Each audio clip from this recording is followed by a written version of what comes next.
Jumping back into the action now here with you guys, halfway through the show, we're going to look at more of the playoff pictures now in the NFL. Another week gone down, and it's starting to look a little bit more secure, a little bit more, figuring itself out now through the first 10 weeks of the NFL. And I thought, looking at more of these playoff teams, and, of course it could change around a little bit, especially in the NFC, but I thought it would be interesting to kind of talk about what, these teams' biggest flaws are, or what these teams still need to work on to strive for their biggest goals, which is obviously making it further in the playoffs and obviously getting to the Super Bowl. So we're going to talk about the NFC in this segment, then get to the AFC in a couple of minutes. But starting off from the first seed all the way through number 7, we're going to talk first about the Detroit Lions and what is their biggest flaw.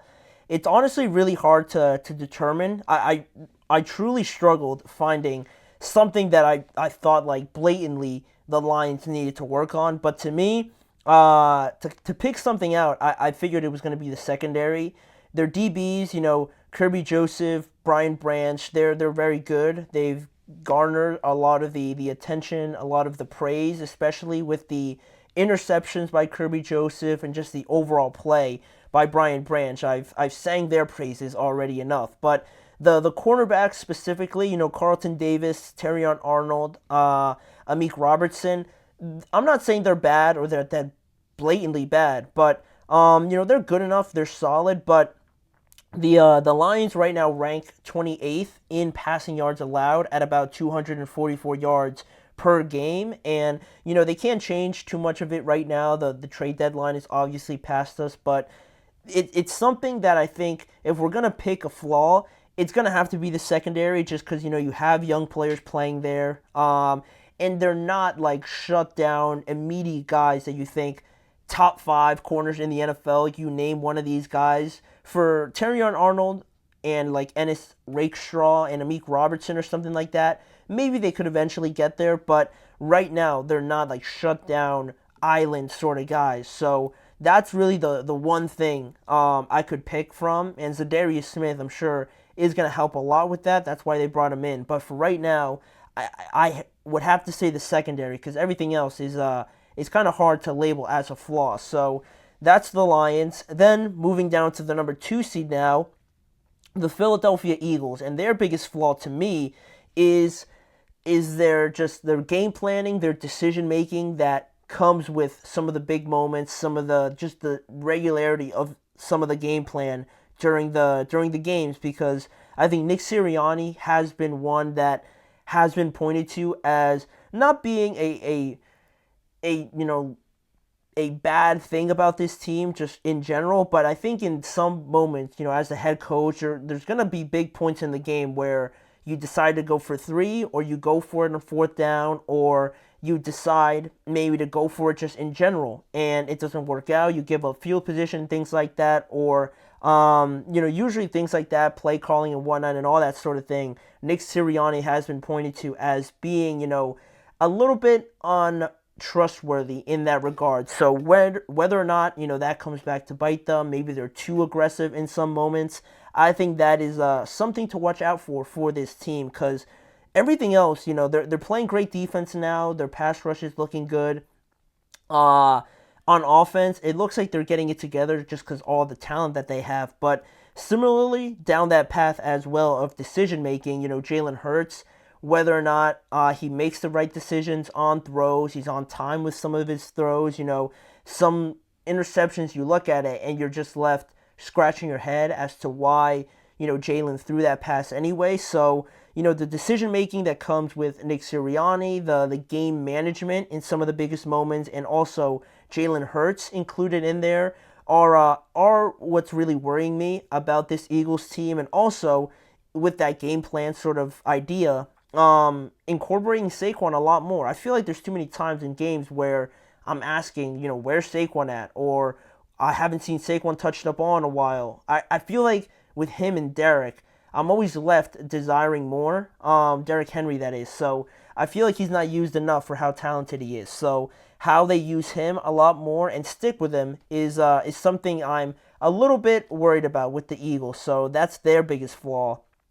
Then with the Atlanta Falcons, to me, their biggest flaw is that their offense can't have any off days because of that defense. I don't think that defense is capable enough of, like in a way saying to the offense, you guys aren't having your best day. You guys are only scoring like 18 points or something. We got it from here. We won't allow them to get past 16 or 17 or anything like that. I feel like this defense really isn't capable of that. I feel like Kirk has to be on his game each and every game for them to really have a chance. And of course, with all the talent and everything like that, it's a lot easier when Drake London is playing like a great young player. Kyle Pitts is getting involved now. Obviously, Bijan, Darnell Mooney's looking great. But when that offense, not all offenses are going to have their best days, best weeks each and every week. We just saw with the Lions, for as good as they've been, Jared threw 5 interceptions, and offensively, they weren't playing at their best. And I feel like with the Falcons,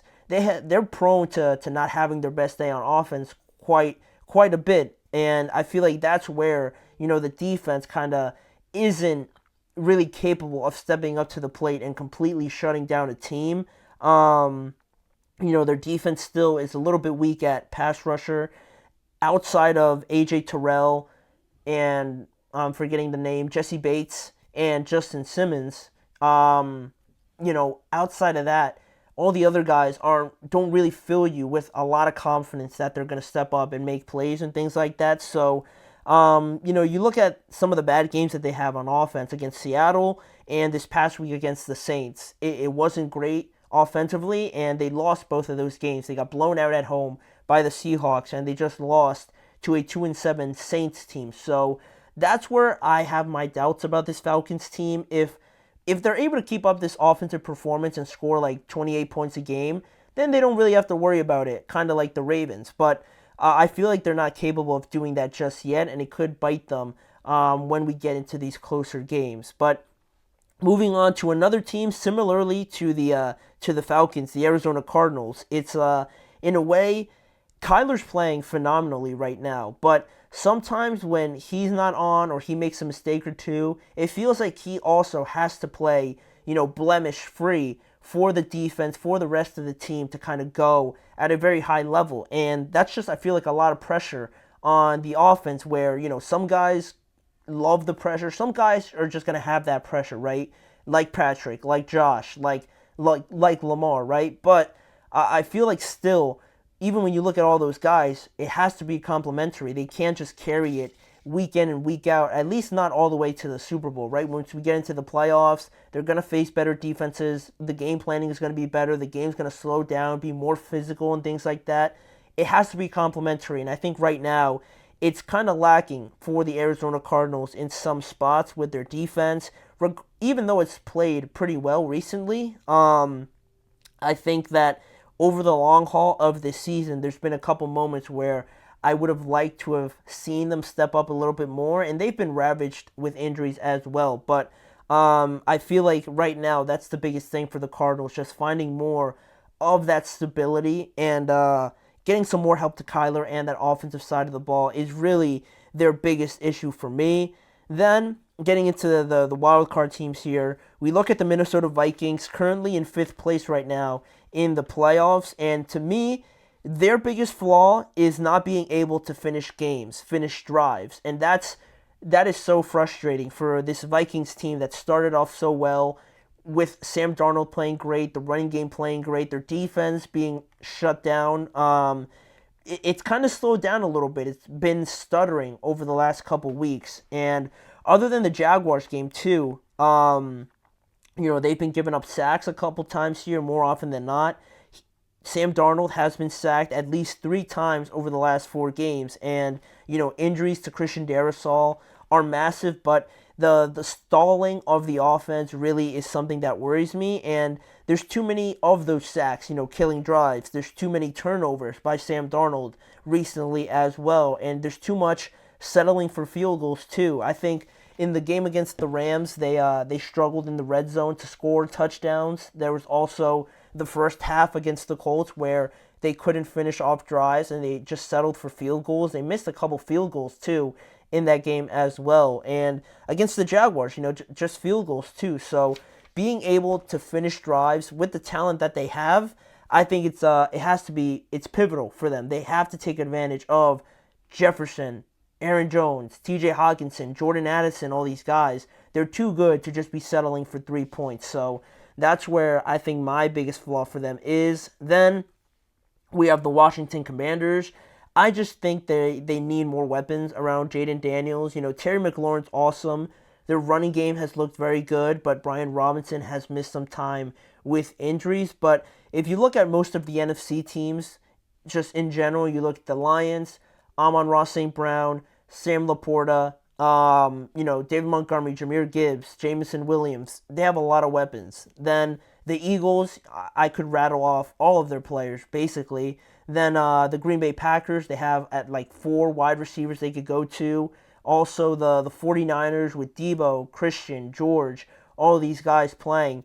The Commanders, you can name Terry, Brian Robinson, Austin Eckler, he's a solid piece. But Zach Ertz, Diami Brown, and like Luke McCaffrey, I think you need a little bit more of that X factor sort of guy, like the Eagles have, and all the great teams have basically. And they have a great record. They're playing very well, which is encouraging because they just need to find those pieces now, which is a lot easier than finding the right play caller, finding the coach, and finding the quarterback. They have all those things already, and they're playing very good. So if they could just find the final pieces here over the offseason, obviously, now looking forward, they're going to be in the playoff picture a lot going forward if they could just find some of those guys. And lastly here, we have the Green Bay Packers as the last seed currently in the playoffs. My biggest flaw for them is that they're really bad on third down. They're like awful on third down. With the turnovers also that we've seen from Jordan Love, it's not a huge problem, but there has been some of them where it's like that was the decision he made, like falling down, just chucking it up in that interception for the Rams game, and the interception against the Lions was killer situationally. So that's not really a huge problem, but the fact that they're struggling on third down, I think, is a problem because Green Bay is second to last in terms of third down conversion rates in the NFL. They're only second to the Carolina Panthers, and they're converting third downs on 37% so far on the year, which is like really bad. For as talented as they are, to not be able to convert third downs and just always having your defense out there on the field, it feels like you're always in a track meet, or if your defense isn't able to stop anybody, you're able to just like hurt yourself with penalties or just get off of the field on third downs regardless because you're just not good at converting it, and it's too imbalanced in that sense, right? The offense isn't doing enough on their part to kind of help out the defense, so that imbalance is what's really making me hesitant about this team. They have to make it a lot more manageable as well. A lot of the times it's third and long for a lot of these situations, so being more successful on first and second down and actually converting as well and not harming yourself with penalties is what I'd like to see more out of the Green Bay Packers. So that's all of the flaws I see in the NFC playoff picture as of right now. But for the next segment, now after we go into our next break, we're going to talk about the AFC side of things before we wrap it up with another segment here at the end. So don't go anywhere. We'll be right back in just a few moments.